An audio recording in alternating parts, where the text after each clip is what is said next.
8 বছরের খুদে দেখালো এমন সাহস যা করতে অনেক বড়রাও ভয় পায়। বিহারের মতিহারি জেলার পাহাড়পুর এলাকায় এক গ্রামে এক গভীর কুয়োতে একটি ছাগলছানা পড়ে যায়।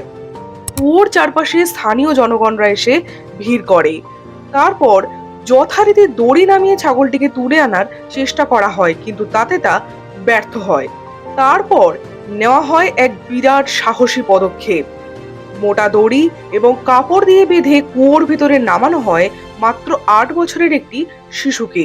সেও অবলীলায় নির্ভীকভাবে কুয়োর নিচে নেমে যেতে রাজি হয়ে যায়। নিচে নেমে দু হাতে জড়িয়ে ধরে ছাগলছানাটিকে।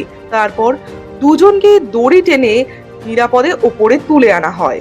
এই সাহসিকতায় মুগ্ধ নেটিজেনরা খুদেটিকে প্রশংসায় ভরাচ্ছেন।